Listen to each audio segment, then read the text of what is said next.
What up? Mr. Mumbles, King's Court, East 905. We're in the building. All right, so we are doing the interview with daBlock. He will be coming in shortly. He's already here, so he will be available for us shortly.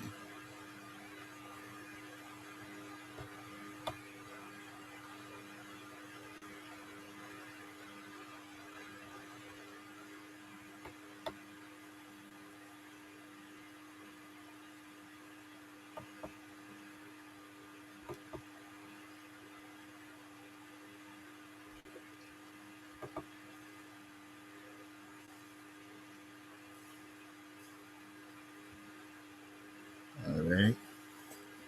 So there's still the soft launch. We will be fully opening up the King's Court network, new set, new shows, everything at the beginning of February. So be on the lookout for that. And I am still looking for a co-host for my wrestling show. So if you are interested, definitely contact me. You can King's Court ENT on Twitter, Mumbles905 on Instagram. Make sure you do follow. Look up the King's Court Network on YouTube. Make sure you subscribe. Check out the videos. Share them with your peoples. We do appreciate that. All right. Right. All right. So yeah, we are live right now. What up? What up? All right. So are you? So everything's good for your New Year's? Happy New Year's. Happy New Year to you too. You know what I mean? I got this hat right here. This Yeah. hat right here is just, it's loud, but it's trying to take people's attention away from other things that are happening right now. If I could take people's mind off of the stress for like 30 seconds, you know what I mean? Then I'm doing my job. So Happy New Year as Yes. For well. some reason, right now you're not on video. Oh, you're just Really? yeah. Didn't show. Hold on. Let me see if. Oh, wait, hold on. There we go. There we All go. right. Boom, baby. Ah, okay. There. Now we see the There hat. we Yes. go. All right. Oh man. Yes. Good. So why don't you I usually start off introduce yourself All right, for all right. anybody that's watching. For anybody out there, you know what I mean? I got to shout out Mr. Mumbles for inviting me onto this podcast. My name is David daBlock Tyrell. Well, my middle name's actually Anthony, but my alias has become my middle name. You know what I mean? But I was dubbed daBlock from, whew, I've been dubbed daBlock like 16 years now because apparently I was always in the middle of some shit. So, you know what I mean? I've just been maintaining that mantra, been trying to stay active in the community, musically, poetically, politically, and here we are.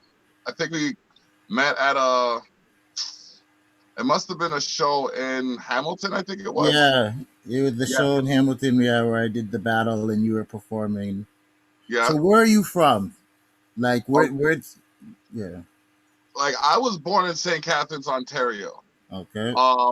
My parents are of Jamaican descent. Mine So I'm too. a Canadian born Jamaican, as they say.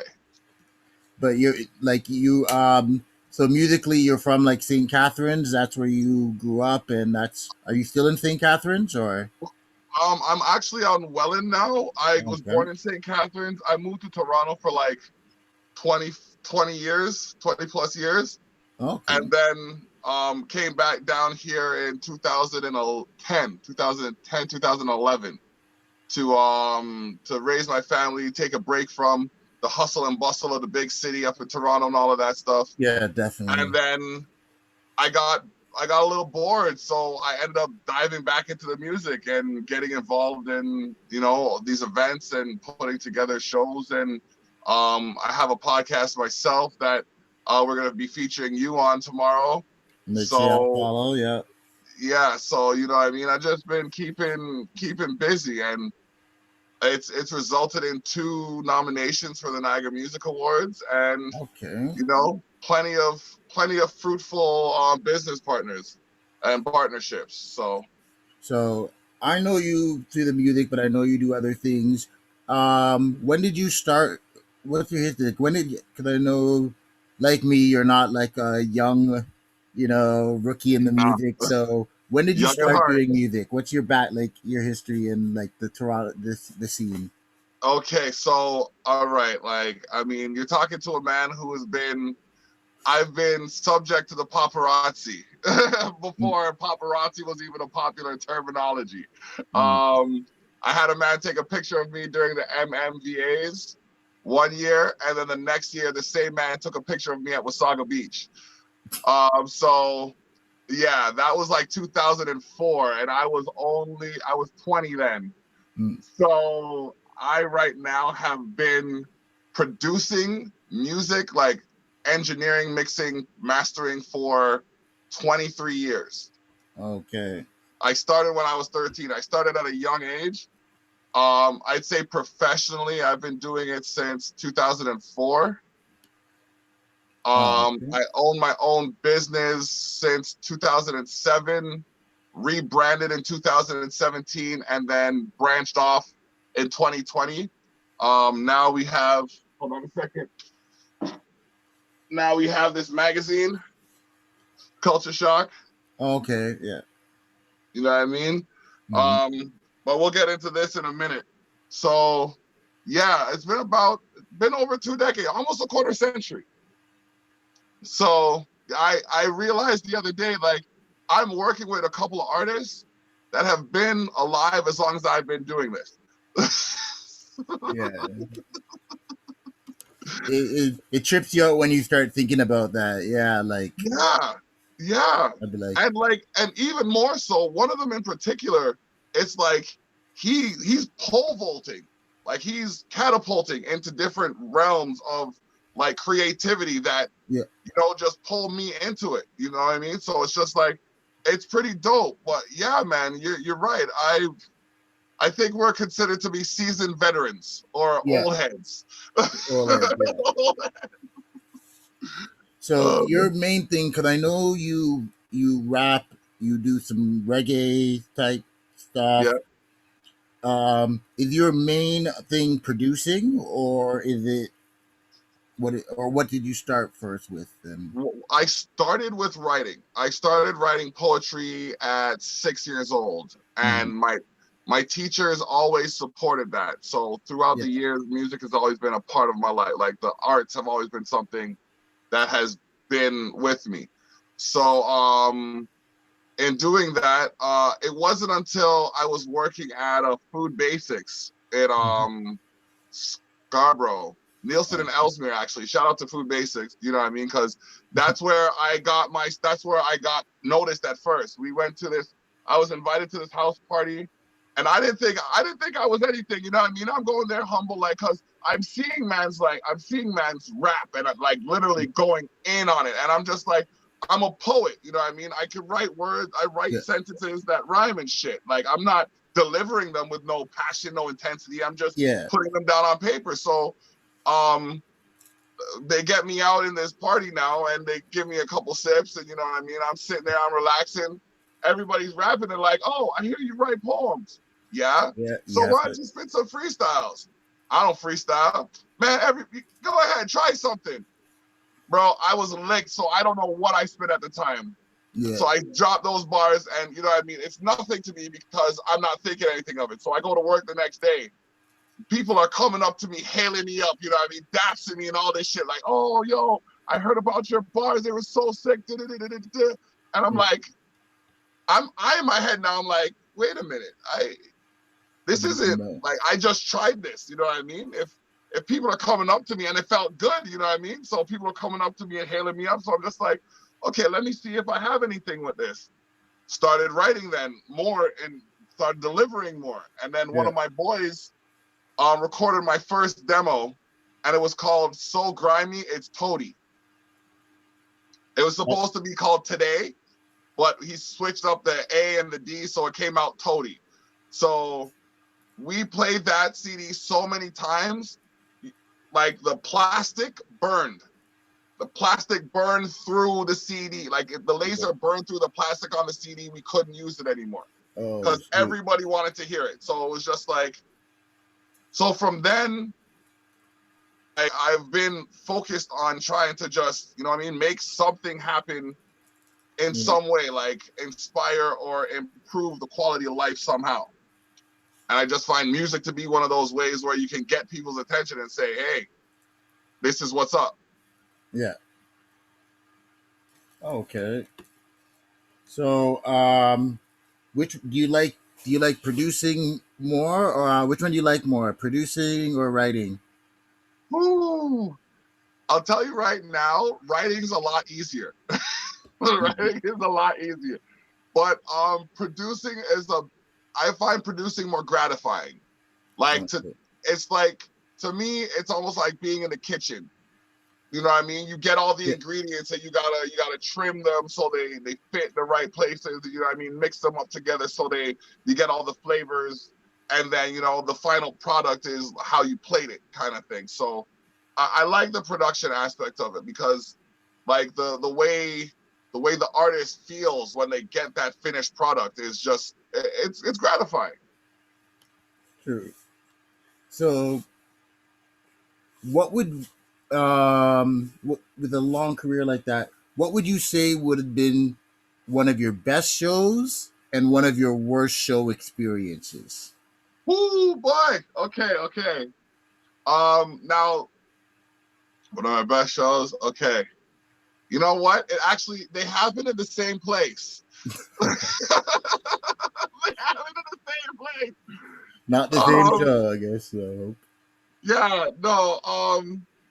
Actually, no. Like, okay, so, like, and this is with the whole overall interaction, like having to run the show and perform. Oh yeah. You know what I mean? Mm-hmm. To have to do all of that. Hold on a second. Let me fix this quick. Yeah. To have to run the show and perform. Yeah. Take care of take care of the artist. Watch the door. You know what I mean? All of that shit. That was one of the best show experiences because it's where I made the most money. Okay. But it was one of the worst show experiences because it's where I bumped the most heads. Like, I had an artist there. My wife manages me, and we had an artist there. Yeah. The artist is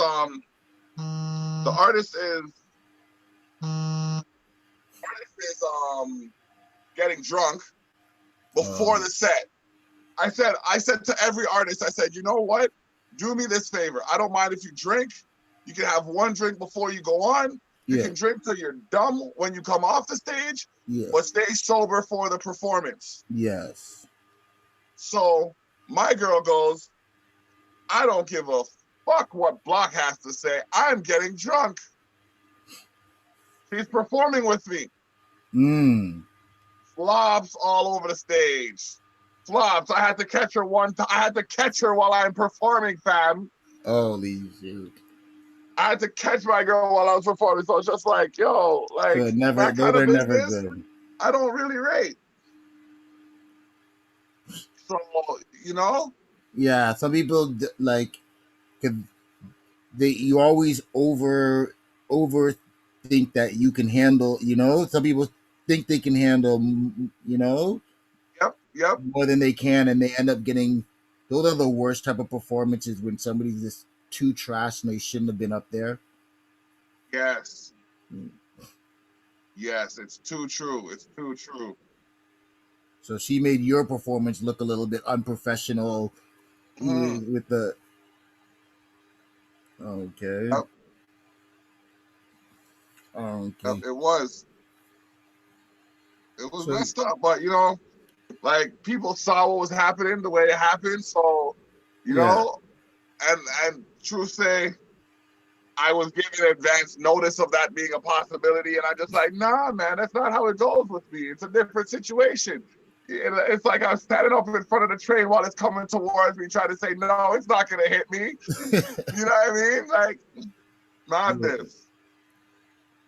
Some people are not ready for it. So you were talking about some of the other businesses that you do. outside of music there? You had the magazine. What else do you Uh, what other type of businesses do you branch out to? I do human rights advocacy, so Okay.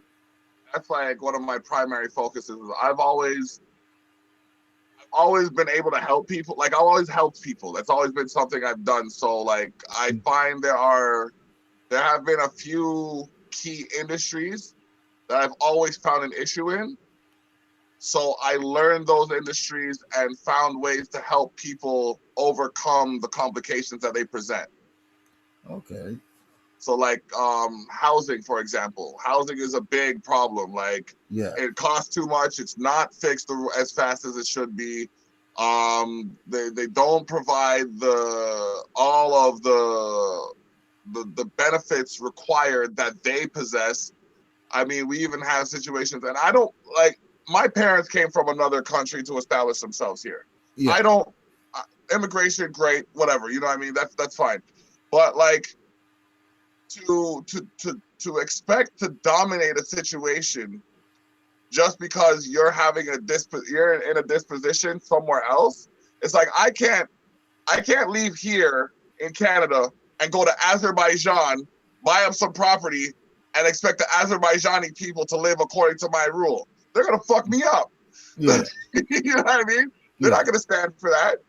So how can you come from another place and expect us to live by the same conditions that you fled from? Hmm. Yeah.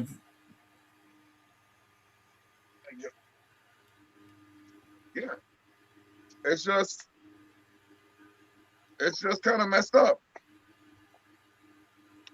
Hold on, I'm trying to find my speaker here Okay. so I can hear you better.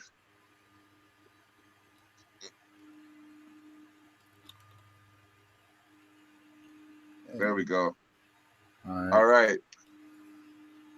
So you do the human resource. I seen you did the magazine. So what's the magazine about?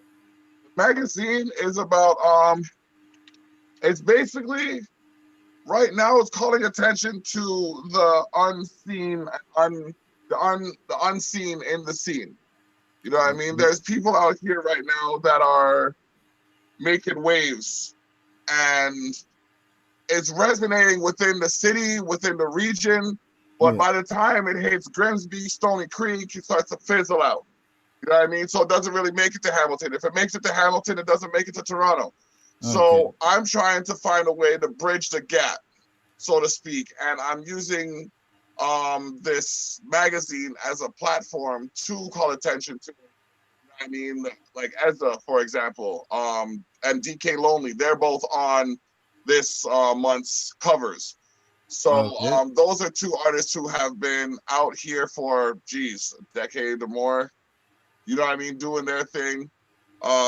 They just put out and they're doing it for the community. They're doing it to have fun. They're doing it to call. It's like they just made an album called Deck the Mall, Yeah. which is a deconstruction of the conventional view of Christmas, the Okay. holidays. You know what I mean? So it's like they know that the holiday season is a marketing point, but Yeah. instead of saying, you know what I mean, Merry Christmas and Happy New Year, they're saying, hey, people are hosing you for your money. Stop spending it there. You Yeah. know what I mean? So Okay. like, and it's good to know that there are people out there calling people on their shit. You know what I mean? Yeah. And that's another thing that I'm doing with this. Like, I've been put in a position where I was called out to do a show. Hmm. Some of the people who were organizing the show didn't do it professionally. Yeah. They're trying to throw me under the bus Okay. because just because. Yeah. So, you know, I had to shine a light on that. I took the most positive element of what happened that night and I put it in the magazine. You're not gonna throw me under the bus, because if I'm over here talking stuff about you and you're over there talking good about me, who looks like a fool? Yeah. That's true. So where's the magazine like you where's the magazine available? Well, it's now available online at sharetheshock.ca.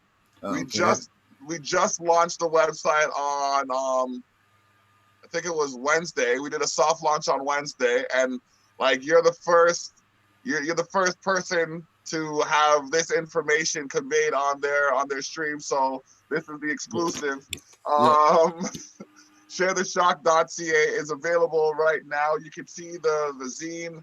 All you got to do is click on the culture shock, embrace the shock, or the zine at the bottom of the page. You can see it on your mobile devices, on your laptops. It's always evolving. I'm still building it. I'm still adding to it daily. So you're gonna see more happening Yeah. in the coming months, coming days, weeks, months. You're gonna see changes as you know what I mean. It's a growing process.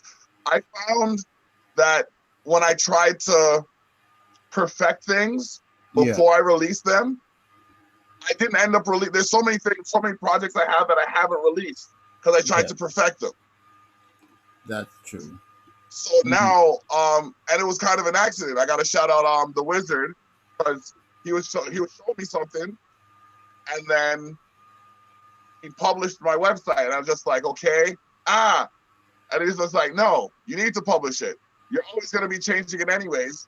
So what's the point in holding it back? It's like, I know everybody's done this. You buy a brand new outfit and you wait for a specific day to wear it. You know what I mean? Yeah. That's basically, you know what I mean? That's the You're waiting for that scenario. perfect. Honestly, that's been my issue with music. Why, like, I've done a lot of shows, but I'm upset at myself that I don't have a lot of recorded material because I was such a critic on my music that I never actually did a lot of studio stuff, which like I look back and I'm like I really wish I had you know, more material, you know, because it was before a time that, you know, people didn't, it's not like now where everybody had their phone. So it's not like I have a lot of footage of all these shows that I've done through the time. So we can sometimes hurt ourselves holding back, waiting for a perfect time that's never going to actually, you know, arrive. True. Yeah, Very that's true. very good. Very true. Oh, man. So I'll definitely make sure to share that there. So the other thing, you recently dropped the album. I was listening to it earlier there. Could you? I checked it out on Spotify. Was it Cheshire Black? Yes, sir. Cheshire Black. I dropped that at the beginning of the year. That was my debut album, believe it or not. That was my first solo album.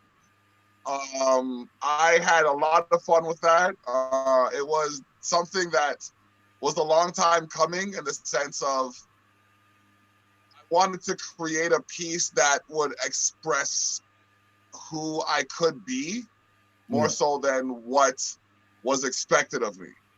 So I dabbled into the commercial aspect of I mean, like the bag, for example. I gotta get it, get it, get it, get it, Yeah. get it. It's so simple. It's just, you know what I mean? I got the bag, the bag, the bag, the bag. And that's one of those commercial attempts, if you will, at a track. You know what I mean? Yeah. Where like a song like Chief, that's the dance hall thing. You know what I mean? Where people can just like if you catch a 1-2 wave, you can just brook out to that, or even don't waste time. But then you got the movement where it's just like a motivational track where it's just driving you forward, like you hear it, it's just like, yeah, man, I can do this shit. So there's that, and then I came across DK Lonely in January. He heard the album, and he's brilliant, bro. He is brilliant when it comes to making music. Like I've seen, like we've been talking, it's been 20 plus years, you know what I mean, of making music. So I've seen a lot of people come and go in my time, and I've never seen someone of his caliber of producing, where he'll take, like you have a track now, he'll take your vocals, and he won't even listen to the original track. He'll get the tempo, and he'll just make something that's completely different than what you heard before. If you listen to Cheshire's Back, it sounds like a completely different album. And if I don't say them in the same breath, Yeah. you wouldn't know that they're the same album with just a remix beat. Okay. You know what I mean? Yeah. But it was so nice the way it was done that I had to re-release it because it was just like I mean, like I was taken aback because I did the album originally. I recorded it and produced it and everything. Yeah. He just said, "Okay, give me the vocals. Let me do something." And then when he was done, I was like, you know what I mean? At first, it was just gonna be one song. Like when we talked about it, he was just gonna remix one song. When he remixed the one song, I'm like, nah, bro, we got an EP right here still. Yeah. You gotta do a little something more. We gotta do okay. Yeah, man. So how long were you working on the album? The first album I worked on for about a year and a half. Just looking for the right beats, selecting the right songs, writing the songs out, getting the tempos and all of that, the cadence, getting everything in order. Plus, I'm working with like at least a dozen artists right now in different areas and ranges. So, I mean, managing or working in a managerial function or capacity for at least 6 of them. Okay. Like I often put myself and my music on the back burner because I've done enough for long enough for myself to be known. Yeah. Right. So now it's more using what little influence I have accumulated to get people to where they want to go. Yeah, better position. So, okay, so and which we artists? also gotta, and in the process, right here we got Similar Differences. Okay. That's an album by myself and Zach Burry, the young man I was mentioning earlier. That's some fire, bro. I'm not When even was saying it that? because I'm on there. Mm-hmm. What up? When was that released? That was released on Halloween. Okay. Yeah. So Cheshire Black was released on January 23rd. In honor of my nephew who passed away on that day. God rest his soul. I released an instrumental album called Rhythms of the Night. Okay. That was released on June 22nd. July 22nd, on my birthday, I released Cheshire's Back. That was the Then remix album? October 31st, we released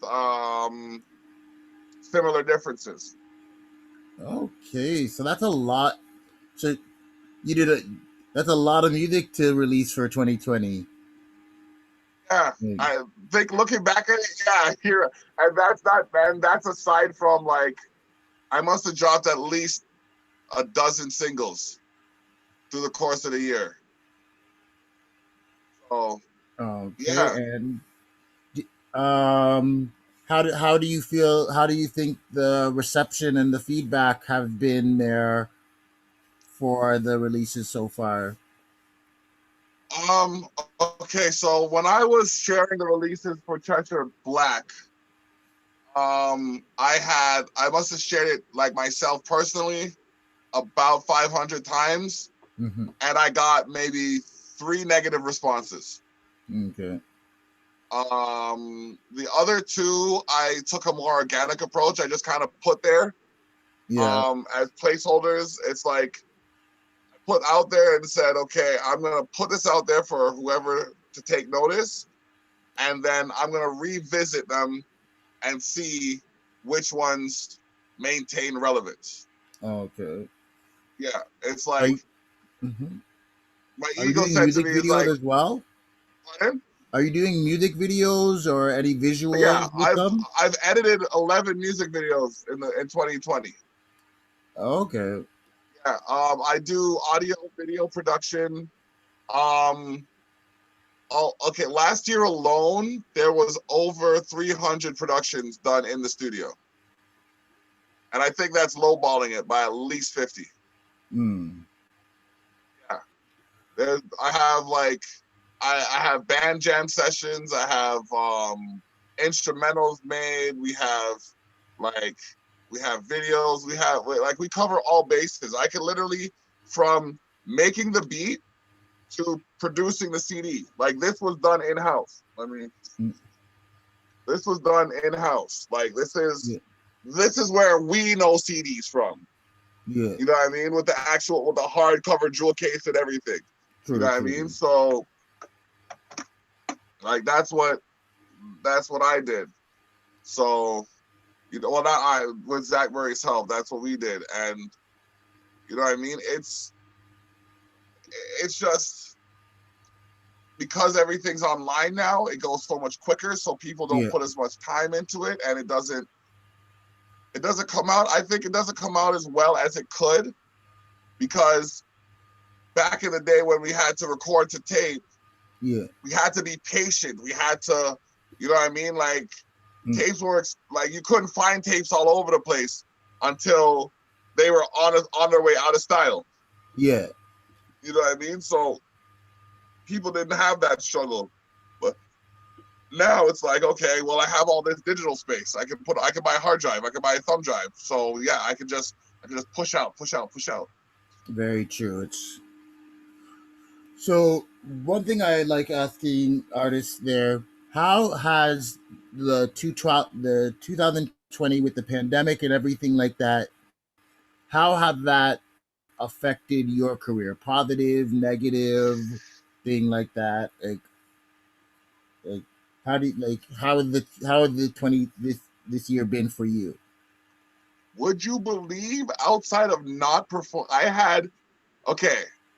So this pandemic broke a year and a half performing streak for me. I Yeah. had performed Yeah, I know up you. until March of 2020. I had been performing for about 2.5 years straight. Every month, I had a Mm, performance. At least a performance. There were some months I was performing 8 times. Some months I was performing once or twice, but yeah. there was always at least a performance. So it jammed that up. So it kind of forced me back to my house. But then I realized that I had a lot to do at home. Like Yeah. you know what I mean? So it was good for me because it allowed me to focus on my house without the guilt of not being able to attend to other people. Like, you know what I mean? Yeah. Where like before it was like, oh no, I got to do this for that person. Now it was just like, no, you got to stay here. So do for you. Hmm. And I mean, I've upgraded my studio. Like my studio's been upgraded and like I'm capable of doing so much more. Like I can literally at the same time as doing editing video, I can edit audio, I can do a podcast, and someone can listen to music or share like all the stuff that's being produced all at the same time. Okay, that's pretty good. Yeah. Yeah. Yeah. I that's the thing because I had to I utilize that's why I was able to start doing a lot of stuff. Utilized the time to like study a lot, learn a bit. Like you know, I know it was tough for a lot of people, but yeah, it it it definitely helped me propel myself into more of what I want to do Mm-hmm. and things like that. So I like to see how people have, especially with artists, because yeah, like performances have gone out the window, which Yeah. was always the artist's bread and butter, and so everyone's having to find new lanes and new ways of reaching people and Yeah. different things to be creative. And that's where stuff So like this is big, like the podcast and all of that stuff. You know what I mean? The Zoom meetings, etc. Because, like, I started podcasting about 7, 8 years ago when people were asking me why I was podcasting. You know what I mean? And yeah, now come around, it's like it's one of the only ways or one of the main ways to get yourself out there. And yeah, like I have one podcast, the Terrell Effect, that's been going for 4 years now. You know what I mean? 4 years consecutive.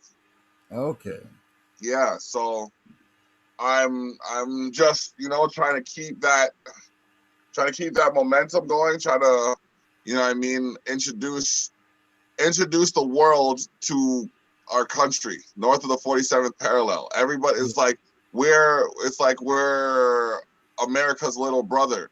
No one, Yeah. like, I want to be seen as Canada, you know what I mean? Our own independent, like, you know what I mean, standing on our two legs kind of thing. We're not America's rejects. Yes.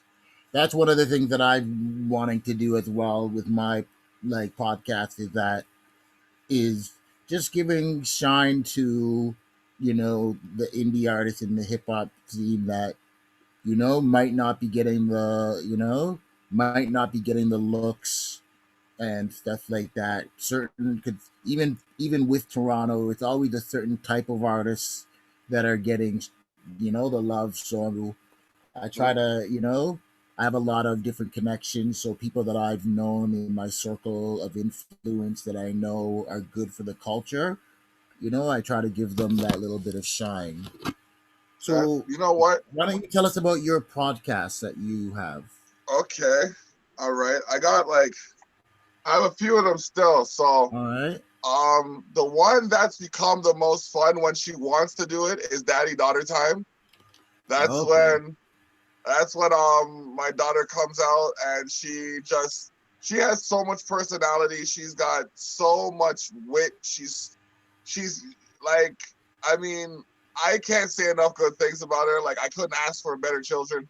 You know what I Yeah. mean? Like, so that being said, like, she comes out and we talk about the things happening on her life, and she's eventually going to develop into her own podcast, which is why we started one together. I wanted to show Yeah. her kind of the rules, the ropes kind of thing until Yeah. she felt comfortable, you know, taking flight herself.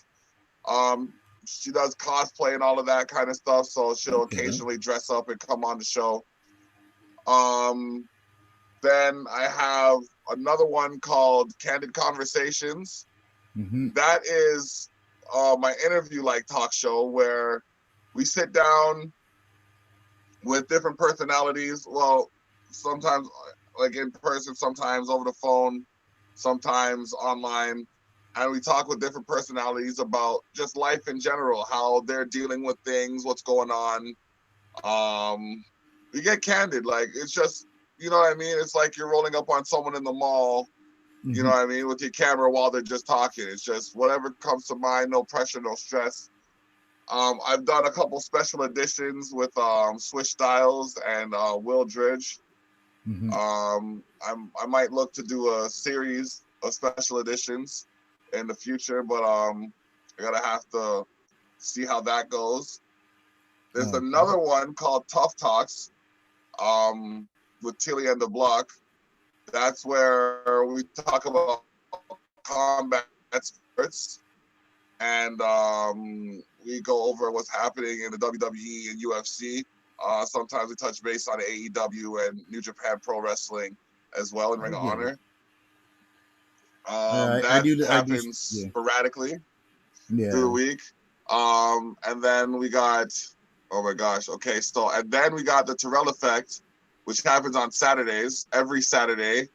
Okay. It starts between 12 and 1 o'clock. It all depends on, you know what I mean, the guest that's coming, and like Fridays are busy days, so Yeah. sometimes I get caught up in business and stuff like that. So, you know, I aim for 12 o'clock, but when I have someone coming from out of town or things like that, or when I have to go on location, it varies. But and there's that, and then now there's a new podcast called The Savage Circle, where it's basically a potluck podcast where we bring in, like, each person brings in some kind of food and we talk about what's going on in the world over food. We have different topics of conversation, but it's no holds barred. It's however you feel, regardless of how anybody feels. It's just a savage circle. So those are the 5, 6 podcasts that I'm a part of, and that's not to take away from other podcasts in the region, like Ezra Trips Balls. We also have Another. We also have other like Sab's podcast, the Sab Powers podcast. So there's a few podcasts out here.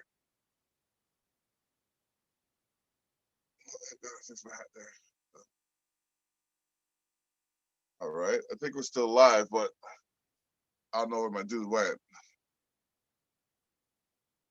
So, all right, we're here, still live.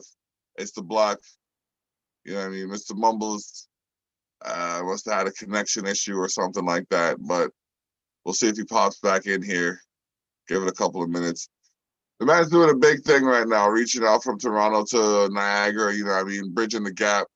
You know what I mean? That's not to forget Hamilton or Mississauga, Brampton, Burlington. Shout out to Big Joe, you know what I mean, put it on for Brampton. We've got people in Hamilton, Burlington, Mississauga, like I said before. But yeah, there's a lot of stuff that we can make happen if we're willing to work together and see past the complications. I know it's a lot of philosophy, but at the same time, it's truth.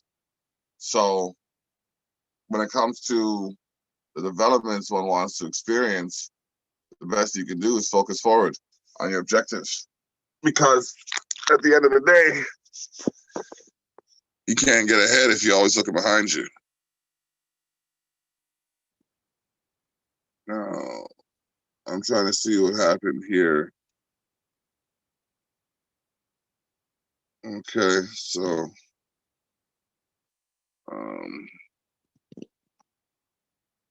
I'm going to try and invite this man back into this.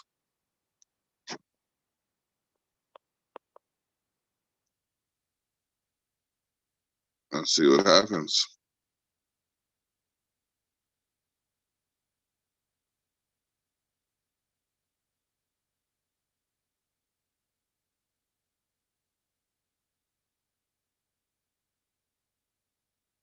Okay, so. All right, try to invite him back into the meeting.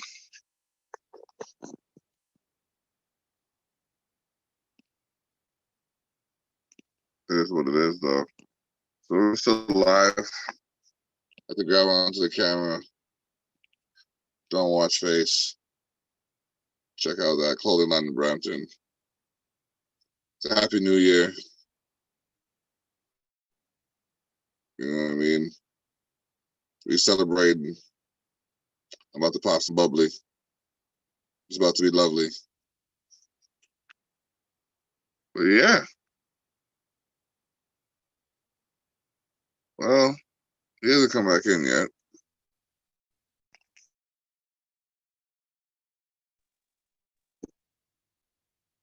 Well, this is what it is. It is what it'll be. From Explosive North Studios, ETN in the background. Bless up. It's the block. We out.